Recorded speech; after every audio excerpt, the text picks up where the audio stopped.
Hello, welcome to another EagleSix testing video. Today we are going to be testing this Tokyo Marui SGR12, which is the automatic electric shotgun.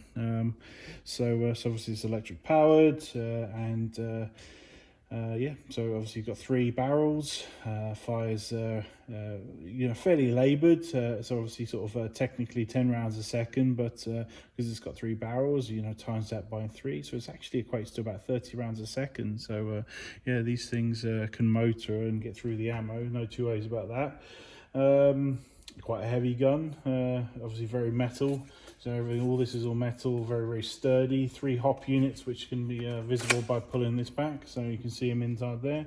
We've set this up for about 65 meters at the moment, so we've made a few modifications to this one, and obviously just in case anyone's interested in watching this video, we'll obviously talk about all the different things that's gone in there. So but it's essentially 3 275 millimeter barrels. There's no 270 available, so we have to go 5 extra, so which requires a small modification of just the end cap at the end here, just so that they fit into.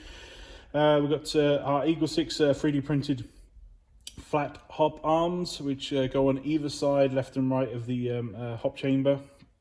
They remove the diagonal bias, which is on either side, which at 60 meters will have an extreme right and an extreme left. So in terms of sort of that kind of distance shooting, you really can't on the stock arms. It is not unless there's a guy 20 meters off to the right round a corner that you want to get, on either side. I suppose then you can do your sort of trick shots, and out of the box, obviously, if you're sort of trying to shoot that, it's not going to do it. So these arms allow you to now shoot at that sort of distance and sort of maintain a sort of relatively normal grouping for obviously 3 different barrels. So obviously the downside to that is at CQB, it really is quite a tight grouping at sort of like almost like head sized at 14 meters, and obviously the whole point of those arms diagonally either side is to create a slightly wider spread at 14 meters, i.e. room distance. So yes, you do lose a little something, if you know what I mean, from obviously the tighter spread, ironically, by making it more accurate.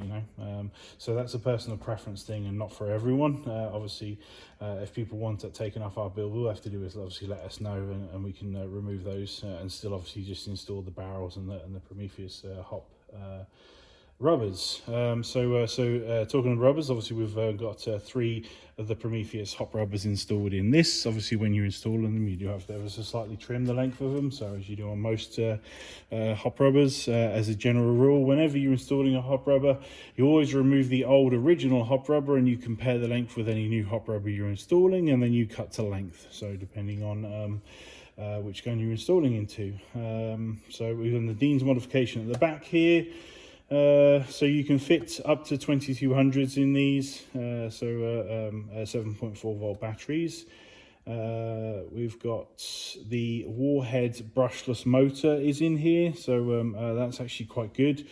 So we reduced the amp usage on the M90 spring down to 13.5 and as low as 17 on the M95 spring. So and this one happens to have the M95 spring with 1 coil removed, because unfortunately it was coming just 5 FPS over, so which is a real pain in the butt.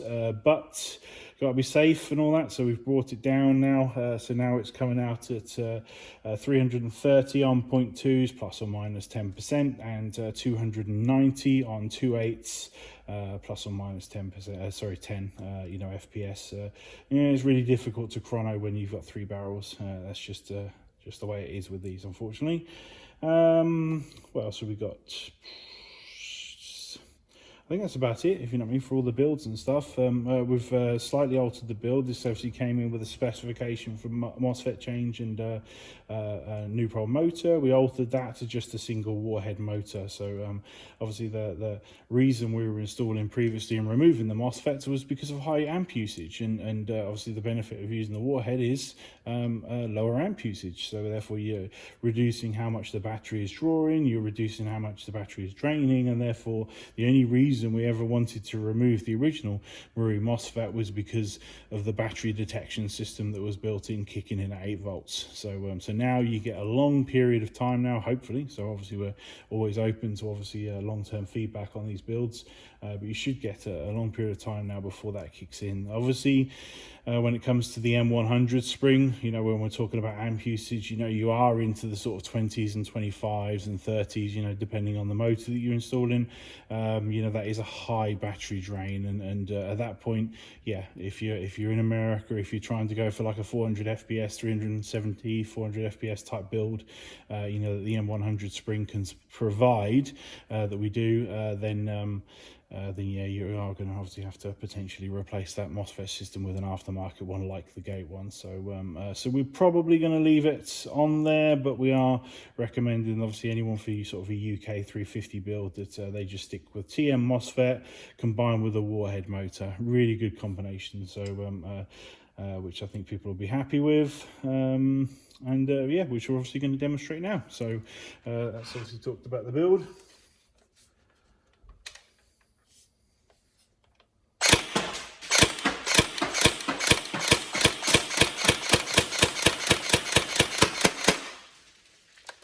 Empty. Even on single shot, it still rinses them.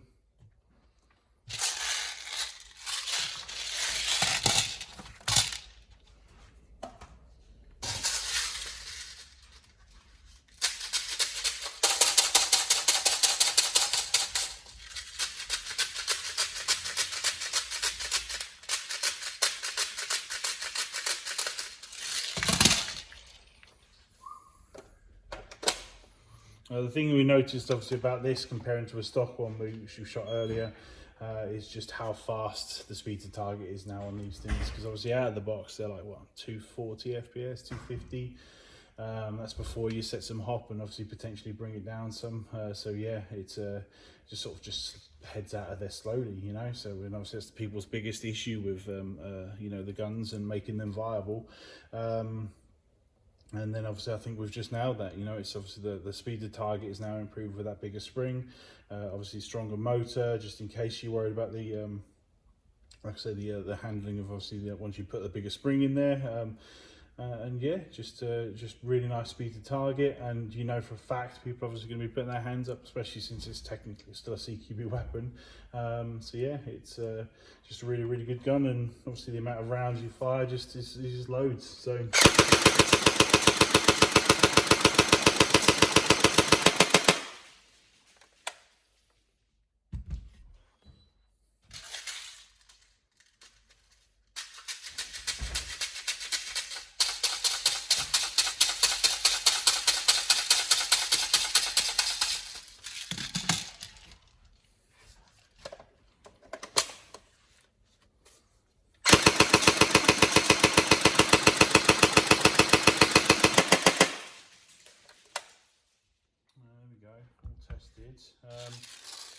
with regards to rate of fire, it's got big spring.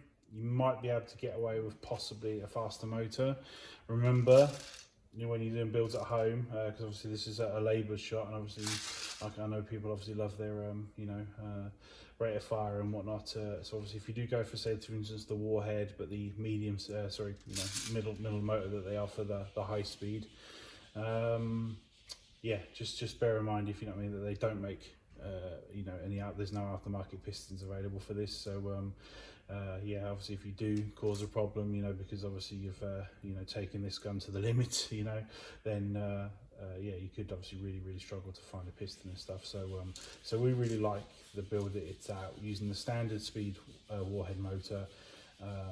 You know, it's you know, it's not extreme, so but it's just nice, you know, it's just good, and you know, not pushing massive amounts of boundaries and stuff. But obviously we're not in a luxury position with, you know, hundreds of different companies doing parts for this, that we can really push that boat out. So but and I do obviously know that there's an aftermarket version of these guns coming out eventually from Chrono at some point.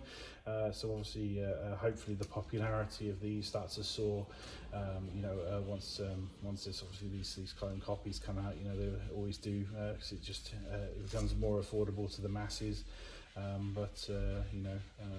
Yeah, hopefully obviously people see these videos and see what's possible, and you know, tuning on them and whatnot, and and obviously for the customers bought this, you know, we hope you enjoy it. So I'll put one more bag through it and then we'll call it quits.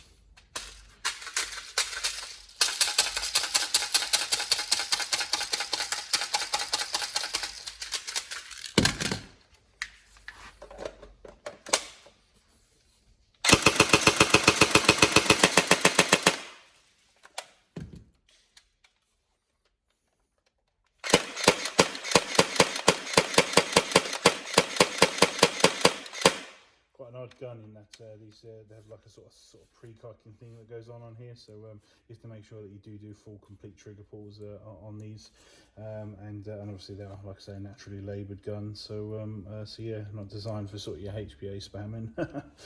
but yeah, hopefully you enjoy it. Hopefully it's exactly what you want, and obviously feel free to provide long-term feedback. In fact we look forward to it, so thank you.